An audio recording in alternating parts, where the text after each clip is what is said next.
Muchas gracias.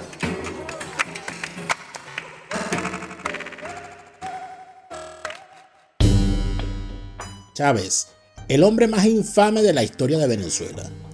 Para algunos, la victoria de este oscuro personaje fue impuesta por los medios. Otros creen que fue la respuesta de una sociedad hastiada ante la descomposición del régimen democrático.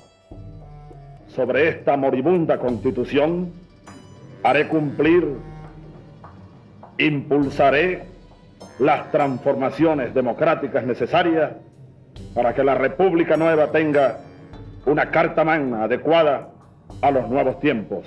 Lo juro. Otros creemos que la llegada de Chávez al poder es simplemente una maldición que no merece ningún pueblo. Corría el año 1998 y un flaco y embaucador Mortadelo llegaba a Radio Caracas Televisión para ser entrevistado por el doctor Marcel Granier en Primer Plano. Hoy veremos de forma íntegra esa entrevista. Buenas noches, amigas y amigos de RCTV. Nuestro invitado de esta noche es el candidato presidencial del Movimiento Quinta República, el Movimiento del Socialismo, el Movimiento Electoral del Pueblo, el Partido Comunista de Venezuela. ¿Y quién más? Acción Agropecuaria, Solidaridad Independiente. Bueno, una retaíla. El Polo Patriótico. El teniente coronel retirado, Hugo Chávez Frías, como ustedes bien lo conocen ya. Él fundó en diciembre de 1982 el MBR 200. ¿Con qué finalidad? Es necesario recordarle al mundo entero de qué forma se disfrazan los dictadores y cómo están dispuestos a mentirle a todo un país para llegar al poder. Bienvenidos a una nueva entrega de Pastillas de Memoria.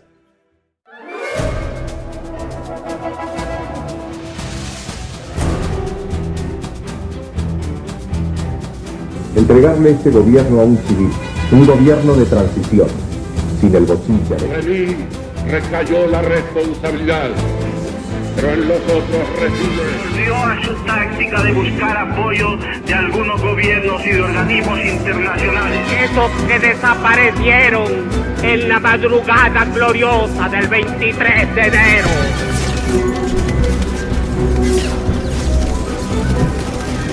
Bajo un gobierno como el mío, entonces la responsabilidad es de Luis Herrera Campinama.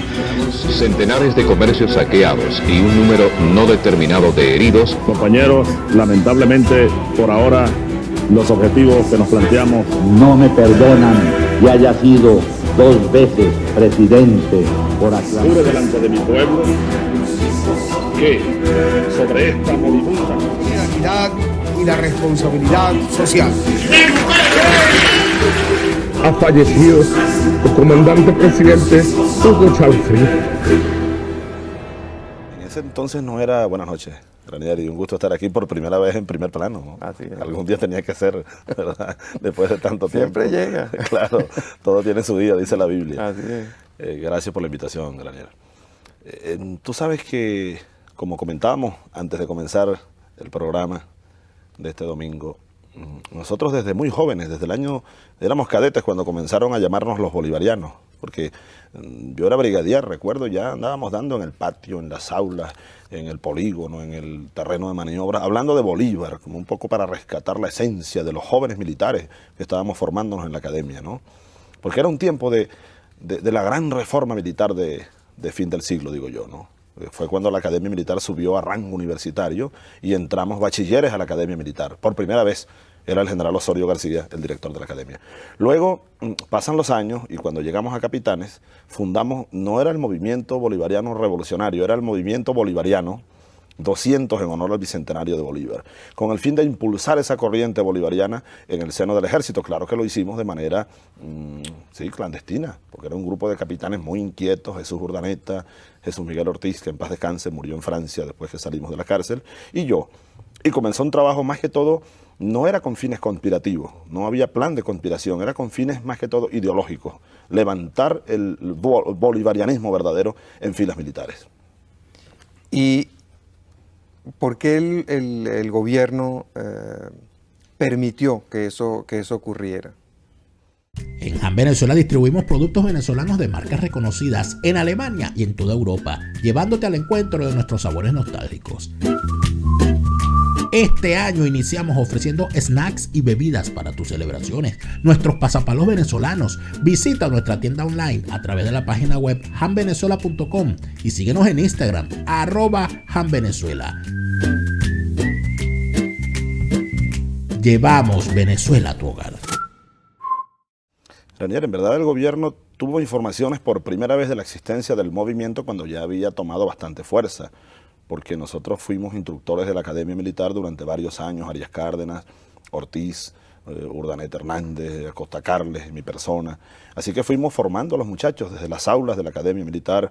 Recuerdo que era José Antonio Lavarría, director años después, y allí trabajamos juntos, pero siempre sembrando la semilla del honor militar, del bolivarianismo, del papel de los militares.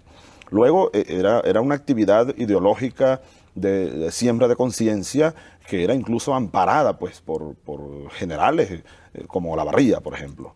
Ahora, por primera vez el gobierno tuvo noticias de que había un signo político en aquella corriente en 1985, es decir, 3 años después de haber fundado el movimiento bolivariano.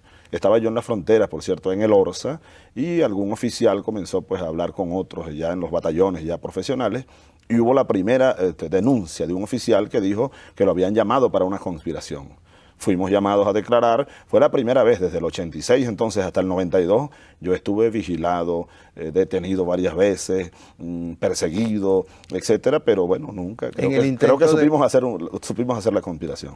En el intento de golpe del 88 ustedes estaban participando, en la noche de los tanques. ¿Tú te refieres a la noche de los tanques? No, de ninguna manera. ¿Y por qué te arrestaron?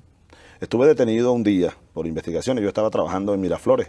Entonces era ayudante del general Rodríguez Ochoa. Ahora, si estabas conspirando, ¿cómo era posible que te metieran en Miraflores?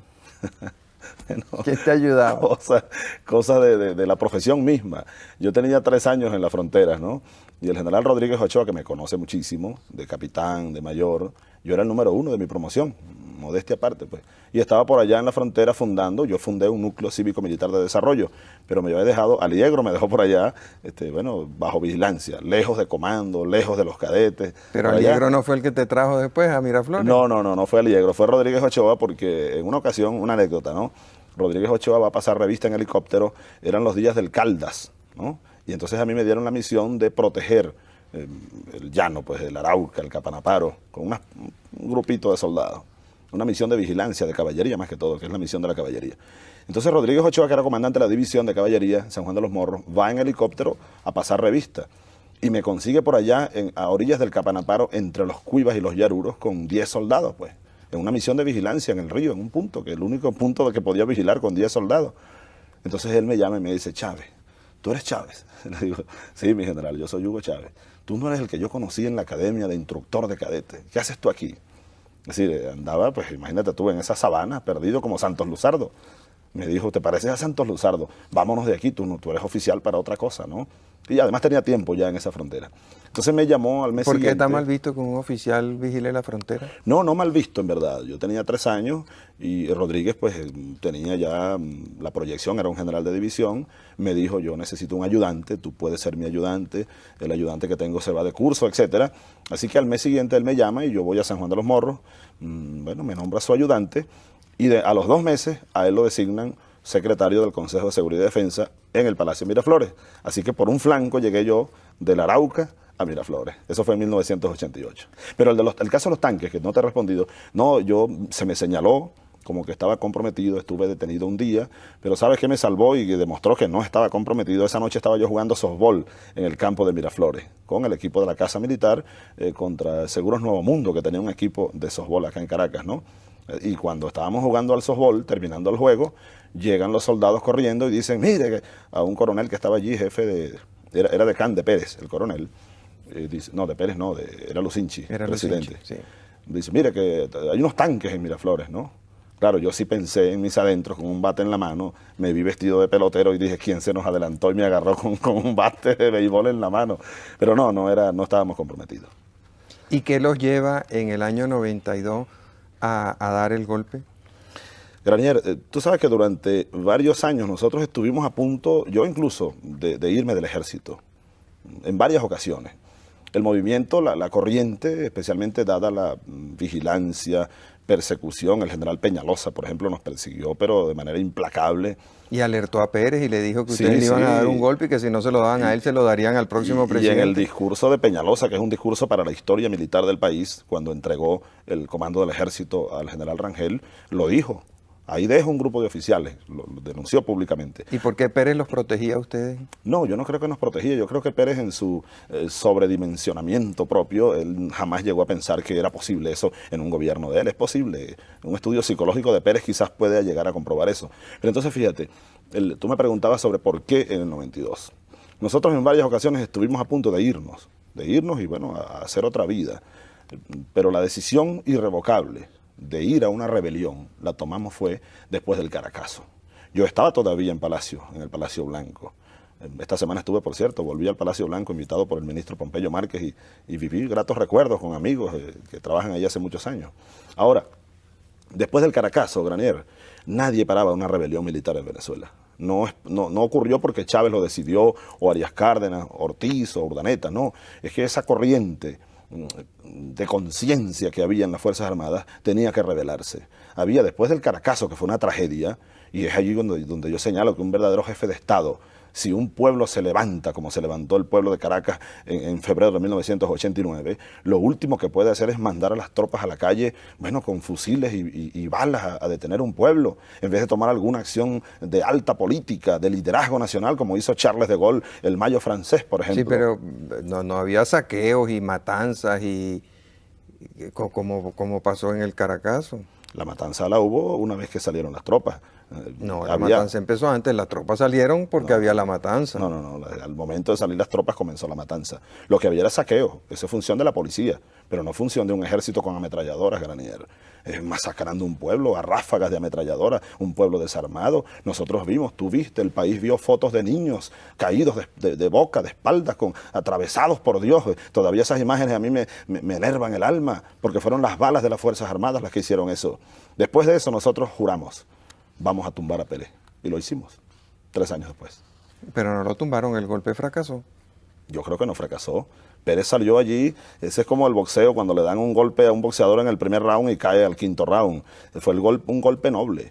Carlos Andrés Pérez sale de Miraflores producto del 4 de febrero. Incluso, fíjate, la historia sigue rodando, Granier. Caldera es presidente por el 4 de febrero. Yo estoy aquí de candidato presidencial con la primera y fuerte opción de ser presidente producto del 4 de febrero. El 4 de febrero aún no ha terminado. Los efectos están en plena marcha. Es un día de la historia, para la historia. Tú dijiste que en ese momento el ejército o las Fuerzas Armadas se habían fraccionado. Y la evidencia en este momento pareciera ser que están muy fraccionadas.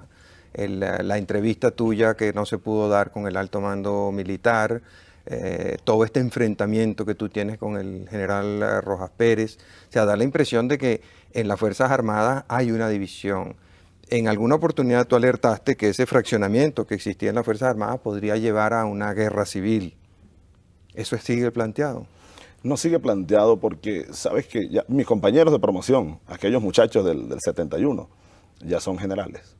Los compañeros de Arias Cárdenas son generales, lo cual no indica, yo tengo un gran respeto por mis compañeros de armas, porque yo sigo siendo militar retirado, pero sigo siendo militar. Yo tengo un gran respeto por ellos y la institución a la que yo pertenecí durante mucho tiempo. No estoy diciendo que ellos están con Chávez. No, están con la institucionalidad y con el cumplimiento de su obligación. Y algunos ya son generales de división. Los alfereces que a mí me enseñaron a lanzarme en paracaídas, por ejemplo, a mi generación, ya son generales de división, comandantes de división, y dentro de 1 o 2 años deben ser comandantes de ejército. Ahí hay una confluencia, digamos, generacional. Nosotros en el lado político y ellos en el lado militar. Ahora, la actitud extraña y preocupante de un general, uno solo, que no tiene de verdad seguimientos esa actitud, estoy seguro que si él continúa en esa actitud lamentable, yo no tengo ningún enfrentamiento personal ni quiero tenerlo con el general Rojas Pérez, lo que he hecho es alertar al comandante en jefe de las Fuerzas Armadas y al ministro de la Defensa que pongan el ojo allí, porque hay evidencias de, desobediencias del general Rojas Pérez. Pero ellos lo están respaldando, incluso hoy el ministro de la Defensa autorizó al general Rojas Pérez a que te contestara. Sí, que conteste, pero más que contestar, yo no voy a entrar en una polémica. Yo ya he denunciado que cada quien asuma su responsabilidad. Hay evidencias suficientes que hacen pensar, Granier, que el general comandante del Ejército ha estado dando declaraciones incluso públicas inconvenientes que tienen injerencia en el asunto electoral, y eso es muy peligroso. Pero yo estoy seguro que el Ejército como un todo, el Ejército, es decir, el generalato, el Estado Mayor del Ejército, los comandantes de división, los comandantes de brigada, los comandantes de batallones, los comandantes de compañía, de pelotón, el Ejército, todo está comprometido con la institucionalidad, igual las Fuerzas Armadas. Así que yo estoy tranquilo por eso. Lo único es que hay que poner ahí, ajustar alguna tuerca que puede ser que esté floja. Pero ¿cuál es la institucionalidad? La institucionalidad es el régimen democrático y ustedes nacen atentando contra un régimen democrático. Entonces, ¿cómo se compagina esa idea de la institucionalidad que tú tienes ahora con la que tenías en el año 92? Sí, es que son dos momentos distintos. Habría que analizar... ¿En qué han mejorado las cosas para que ahora no se justifique el golpe de Estado que ustedes justificaban en el 92? Bueno, no hay un gobierno que haya mandado a las tropas a dispararle al pueblo a la calle. Eso no ha ocurrido en este gobierno. Esa es una diferencia fundamental desde el punto de vista de la función de las Fuerzas Armadas. Y estos años que han pasado, mira, los hechos dolorosos del 4 de febrero, del 27 de noviembre y lo que ha ocurrido a posteriori, Granier, han contribuido a sanar heridas en las Fuerzas Armadas. Yo he conversado con militares activos. Antier en Seconacede, pues saludé al general que es el secretario actualmente del Consejo de Seguridad y Defensa, del general Hurtado Sucre, generales, pues hemos estado hablando de manera institucional. ¿Y por qué el alto mando no se quiso reunir contigo?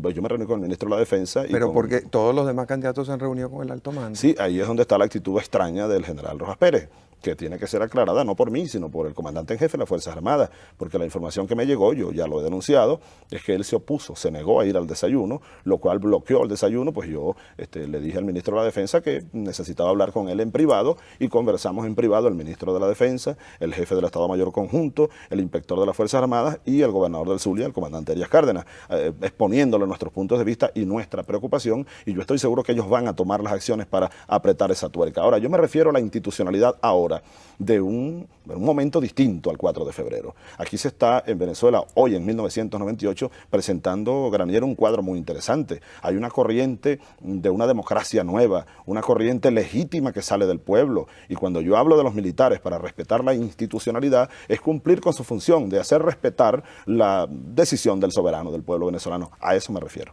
Fíjate, tú decías que el 4 de febrero, que la insurrección del 4 de febrero tuvo éxito. Yo quisiera discutirte ese punto. El 4 de febrero, desde el punto de vista militar, ustedes fueron derrotados, ¿sí o no? Y se rindieron. Sí, ¿Por qué se rindieron? Bueno, fundamentalmente por humanistas, Granier. Nosotros sacamos el 4 de febrero. El 4 de febrero ocurrió la rebelión militar más extensa, más grande en cantidad de hombres y en extensión geográfica de todo este siglo. Sí, ¿Y por qué fracasó? Bueno, nosotros nos dimos cuenta ya, yo especialmente aquí en Caracas, por diversos detalles técnicos, yo lo he explicado muchas veces, voy a resumir rápidamente. Hubo el lunes a mediodía una delación que nos hizo mucho daño, especialmente aquí en Caracas. Los batallones de infantería Bolívar, el batallón de tanques Ayala, los batallones de ingenieros, el batallón de comunicaciones y guerra electrónica fueron inmovilizados prácticamente desde el mediodía por un capitán que delató el plan de Caracas. Así que el plan de Caracas, y era el plan fundamental, era el punto crítico más importante, no funcionó para nada. Pero funcionó Maracay, funcionó Valencia, funcionó Maracaibo. Cuando yo me di cuenta, amaneciendo ya, que estábamos incomunicados, me di cuenta, que yo no podía comandar una operación si no tenía comunicaciones con los demás comandantes. Me di cuenta que la Fuerza Aérea no habíamos podido mantenerla en tierra, sino que había levantado contra nosotros. Me di cuenta que las tropas estaban dispersándose, entonces recordé algo fundamental de un comandante. Hay dos variables, Granier, que uno aprende desde muchacho. Primero, cumplir la misión. Y segundo, el bienestar de los hombres, la vida de los hombres. Cuando un comandante se da cuenta que no puede cumplir ya la misión, olvida la misión, acepta la derrota momentánea y entonces comienza a pensar en la vida de su gente. Eso fue lo que ocurrió. ¿Y por qué piensan en la vida de la gente cuando se dan cuenta que perdieron y no antes de lanzar el movimiento? Porque ahí hubo muchos muertos. Bueno, el 4 de febrero, ya que tú tocas el tema, y yo siempre lo he dicho ante los venezolanos y ante Dios, yo respondo por eso. Hubo 18 muertos. ¿Tú mataste a alguna persona? No. ¿Nunca has matado a nadie? Jamás. Sería incapaz de matar a nadie, a menos que sea en combate igual.